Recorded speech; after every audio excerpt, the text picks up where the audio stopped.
नमस्कार दोस्तों, मैं डॉक्टर सदाशिवम दोबारा आपके साथ हाजिर हूँ। भाई, ये मार्केट में क्या तमाशा हो रहा है।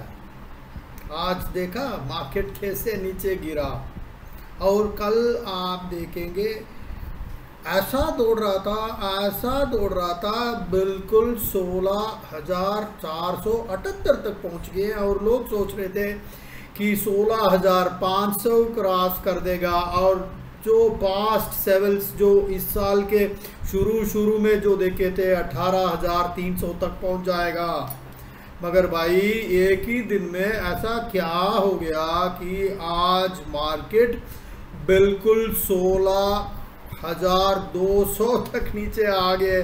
वैसे भी आज गैप डाउन खुला है और मार्केट में हो क्या रहा है भाई, सब कुछ डिस्कस करेंगे। ध्यान से लास्ट तक इस वीडियो को सुनिएगा और जो इस चैनल को सब्सक्राइब नहीं किए हैं करिएगा और उसके साथ साथ नोटिफिकेशन बेल आइकन भी है ताकि डेली बेसिस पे इस तरह नॉलेजेबल इंफॉर्मेटिव वीडियो डालेंगे वो अपने आप आ जाएगा आपके पास नोटिफिकेशन। भाई बहुत ही इम्पॉर्टेंट चीज़ है कुछ मैं बोलने वाला हूँ, ये बिल्कुल इन्वेस्टमेंट रिलेटेड है और काफ़ी लोग डर के बैठे हुए हैं। मगर एक चीज़ समझना, डर के बैठने से कुछ नहीं होगा भाई, बस मन को स्ट्रांग रखना है और आगे बढ़ाना है, इसी पे सक्सेस है भाई। ये छोटा मोटा मूवमेंट्स तो चलता रहेगा और मैं आपको समझाने की कोशिश करूंगा इंडिया में ग्लोबल लेवल पे क्या हो रहा और स्टॉक मार्केट में क्या इम्पैक्ट पड़ेगा और ये सब चीज़ को मन में रखते हुए इन्वेस्टमेंट डिसीजन हम कैसे करेंगे, कैसे लेंगे, वो सब मैं बताऊंगा। भाई कुछ चीज़ें जो मैं बोल रहा हूँ वो मेरा ही इंडिपेंडेंट ओपिनियन नहीं है, काफ़ी सारे एक्सपर्ट्स की बात सुनता हूँ। इकोनॉमिक टाइम्स है, Money Control, HDFC, ICICI direct और काफ़ी सारे रिपोर्ट्स आपके Frost and Sullivan, Morgan Stanley, CNBC, ये सब पढ़ने के बाद जो माइंड में जो आ रहा है मैं आपको बताने की कोशिश करूँगा और जो भी मैं बात कर रहा हूँ वो सब प्रॉपरली डाटा बैक्ड है। भाई थोड़ा सा हिस्ट्री देखेंगे, साल कैसे स्टार्ट हुआ है और मार्केट कैसे हो रहा है। भाई एक चीज़ ध्यान रखना, 18 जनवरी को हमारे मार्केट पहुंच गया था 18,280, ये इस साल की बात है। इससे पहले मैक्सिमम पहुंचा 18,600-700 के आसपास अक्टूबर, पिछले साल की बात कर रहा हूँ। बार बार यही चीज़ मैं बता रहा हूँ कॉन्टेक्स्ट बिठाने के लिए ताकि आपके पास एक आइडिया हो जाएगा कि स्टॉक मार्केट में मूवमेंट्स कैसे चलता है, क्योंकि वो काफ़ी इम्पॉर्टेंट है कि आने वाले टाइम पे डिसीजन कैसे लेना है। मैक्सिमम निफ्टी की बात कर रहा हूँ, पिछले साल 18,700 निफ्टी की बात कर रहा हूँ। उसके बाद नीचे गिरा, FI की सेलिंग हुई है, यूक्रेन वार हुई है, काफ़ी वीडियो कम हो के इस साल का हाईएस्ट 15,000 तक आ गया था। मगर इस साल का हाईएस्ट है 18 जनवरी को 18,280 तक पहुंचा था। इस साल की बात कर रहा हूं, 18 जनवरी से 8 मार्च, कितने दिन है भाई, 50 दिनों में 18,200 नीचे गिर के 15,700 तक पहुंच गया भाई। ये बहुत ही बड़ा फॉल है। 50 दिन से कम में 18,280 से नीचे गिर के 15,700 तक पहुंच गया भाई। और 25 दिनों में, मतलब 8 मार्च से 4 अप्रैल की बात कर रहे हैं, सब इस साल की 15,700 से 18,100 तक पहुंच गया भाई। जो जनवरी का लेवल था 18,280 तो पहुंच नहीं पाया, मगर 4 अप्रैल को देखेंगे 18,100 तक पहुंच गया भाई। 18,200 से नीचे गिर के 15,700 तक पहुंच के फिर सिर्फ 20-25 दिन में वापस पहुंच गया भाई 18,100। ये है 4 अप्रैल। ये सब चक्कर धीरे धीरे यूक्रेन का चल रहा था, सप्लाई प्रॉब्लम, ये सब धीरे वापस आता रहा भाई। 4 अप्रैल से लेके 3 जून 18,007, उसके बाद 8 मार्च को जो गिर गया था, उसके बाद देखेंगे धीरे धीरे ऊपर चढ़ के दोबारा 3 जून को देखेंगे 16,584 तक पहुंच गया। कैसे जी? 16,584 तक पहुंचा, हाईएस्ट 3 जून की बात कर रहा हूं। इस पिछले हफ्ते भाई, पिछले फ्राइडे, आज फ्राइडे है, पिछले हफ्ते यही टाइम 15,884 तक पहुंच गया था। और थोड़ा नीचे हुआ, थोड़ा ऊपर, थोड़ा नीचे, थोड़ा ऊपर, फिर भी नीचे ऊपर चलता रहा है। कल की डेट में दोबारा पहुंच गया 16,478। तो लोग सोच रहे थे वापस आ गया, 16,500 आ गया, अभी ऊपर जाएगा 17,000 तक पहुंच जाएगा। मगर आज ऐसा गैप डाउन से खुला है और आज बंद हुआ है 16,200। मार्केट में हो क्या कर रहा, ऊपर नीचे नीचे ऊपर, मार्केट तो कोई क्लू ही नहीं दे रहा भाई। चलिए थोड़ा बहुत इसके बारे में चर्चा करेंगे, इसका थोड़ा बहुत डिटेल और आउटलुक मैं आपको समझाने की कोशिश कर रहा हूं। अभी काफ़ी कुछ वॉलेटिलिटी चल रहा है और ग्लोबल लेवल में इंटरेस्ट रेट्स बढ़ा रहे हैं इन्फ्लेशन को कंट्रोल करने का चक्कर में। सिर्फ इंडिया में नहीं है, पूरे दुनिया में।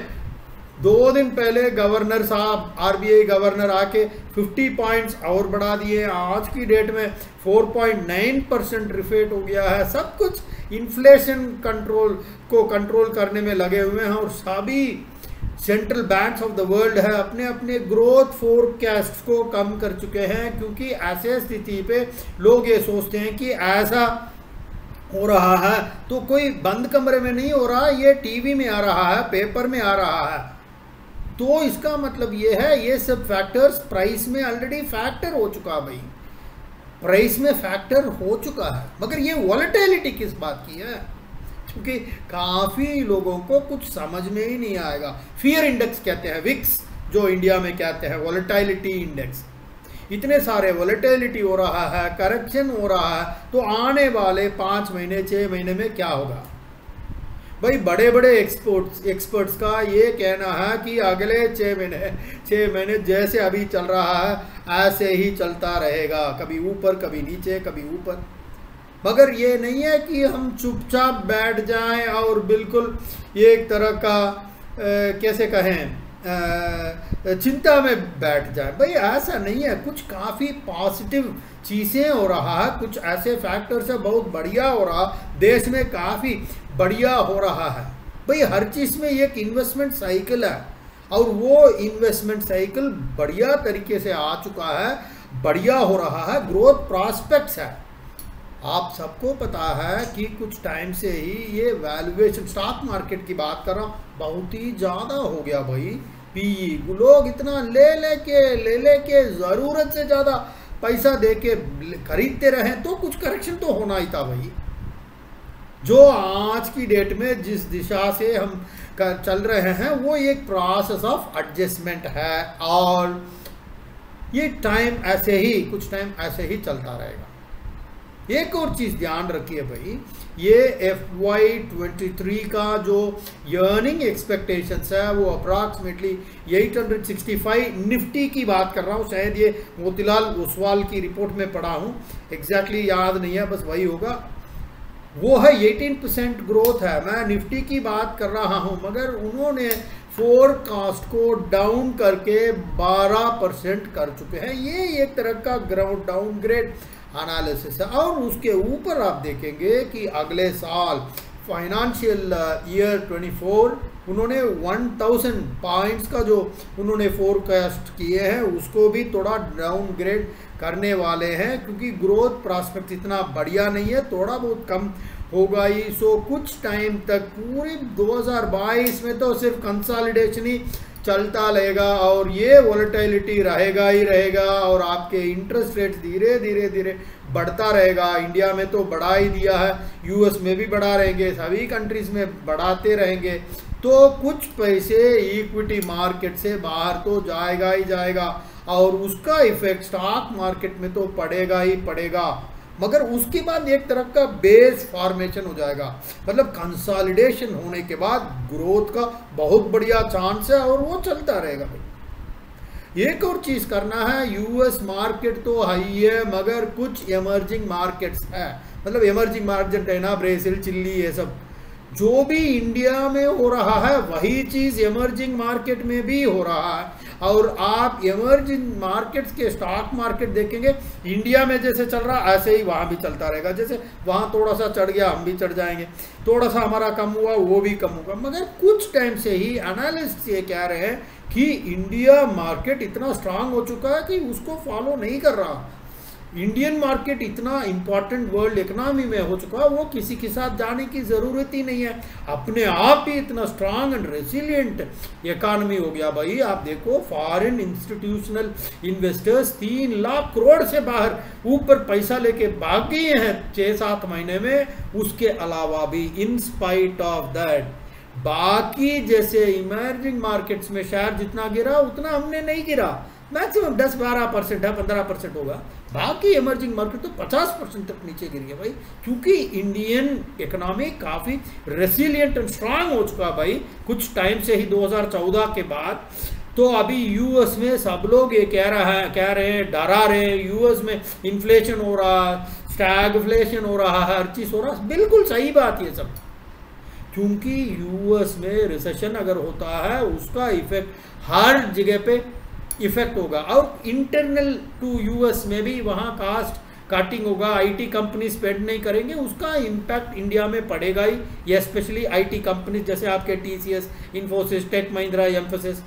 मगर कुछ आप देख सकते हैं हमारे आईटी कंपनीज इतना स्ट्रांग हो चुके हैं कि इतने छोटे मोटे स्ट्राम्स को रेसिस्ट करने का क्षमता भी है, स्ट्रेंथ भी है। मगर ये 20 साल पहले होता तो अलग बात थी, मगर आज की डेट में ऐसा आईटी कंपनीज काफी हेडविंड्स देख चुके हैं, कभी यूएस, कभी यहाँ, कभी वहां, थोड़ा बहुत अफेक्ट होगा मगर इतना बड़ा नहीं होगा कि ये आईटी कंपनीज अफेक्ट हो जाए। देखो जी आज की डेट में करेंगे स्टॉक मार्केट तो डरेंगे, मगर ये माइंड में हमेशा रखिएगा कि ग्रोथ मोमेंटम वापस आ रहा है। काफी सारे सेक्टर्स है, चाहे वो रियल एस्टेट सेक्टर हो, ऑटोमोटिव सेक्टर हो, इंफ्रास्ट्रक्चर हो, मैन्युफैक्चरिंग सेक्टर हो, सब धीरे धीरे धीरे उठने का सिग्नल्स दे रहा भाई। उठने का मतलब ये नहीं है कि अगले महीने उठ जाएगा, मगर कुछ सिग्नल्स, साइंस क्लियरली दिख रहा। अब बैंकिंग सिस्टम्स को देखिएगा, बैंकिंग का जो कैपिटल एडिक्वेसी रेशियो हो गया है, क्रेडिट ग्रोथ है और इनके प्रोविजनल कवरेज है, प्रॉफिटेबिलिटी है, हर चीज इंप्रूव होता जा रहा है भाई। इनका एमपीएस कम हो चुका है, तो इनके काफी सारे चीज है टेक ऑफ स्टेज में है भाई।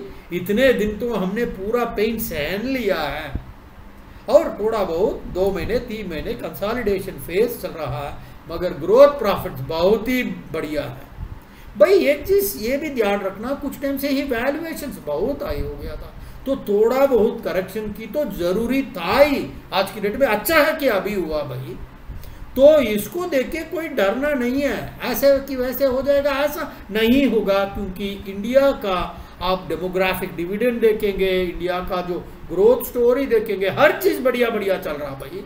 और गवर्नमेंट जो इंफ्रास्ट्रक्चर में स्पेंडिंग कर रहा है और ये जो रियल एस्टेट की रिवाइवल जो आज की डेट में हो रहा है, अब और ऊपर से देखिएगा साउथ वेस्ट मानसून देखिएगा, बैंकिंग सिस्टम बहुत बढ़िया चल रहा है, गवर्नमेंट का पॉलिसीज देखिए, आरबीआई का policy, fiscal policy, monetary policy सब बढ़िया चल रहा है आपका। जैसे अभी रुपया का जो क्रेडिट कार्ड है उसको यूनिफाइड पेमेंट इंटरफेस यूपीआई के साथ लिंक कर रहे हैं, काफी डिजिटलाइजेशन हो रहा है। तो ये सब चीज होने के बाद ग्रोथ तो बढ़ना ही बढ़ना है, वो पैसा शेयर मार्केट में ही आएगा और हमें बहुत प्रॉफिट्स निकालना है।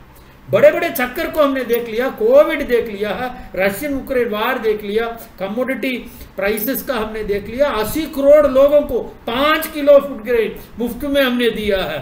वैक्सीनेशन 100% लोगों को मुफ्त में वैक्सीनेशन दिया है भाई। हमने काफ़ी कुछ कहाँ से आया, गवर्नमेंट बहुत बढ़िया तरीके से अपना financial management, monetary policy, fiscal बहुत बढ़िया संभाल के आ गए। अभी 1 लाख करोड़ खर्च करके पेट्रोल का दाम भी कम कर दिया, इन्फ्लेशन भी कम हो रहा है भाई, बहुत बढ़िया होने वाला है स्टॉक मार्केट। ऐसा नहीं कि अगले महीने हो जाएगा, मगर ऐसा एक बेस बनेगा और बुल रन शुरू होगा। आपको याद होगा 2003 से लेके 2007 तक जो बुल रन हमने देखा, जहां पैसा डाला वो पैसा आपको डबल पैसा देगा। हमने देखा कुबेर की डेरा लग जाएगी हर एक घर में भाई, कुबेर की डेरा जिसमें डालेंगे आंख बंद करके वो आ जाएगा। जैसे हमने 2003 से लेके 2008 का बुल रन हमने देखा है, बढ़िया टाइम आने वाला है। हमने इतना टाइम तो बुरा टाइम को हमने सहन लिया है, और 6-7 महीने स्टॉक मार्केट को कंसोलिडेट होने दीजिएगा।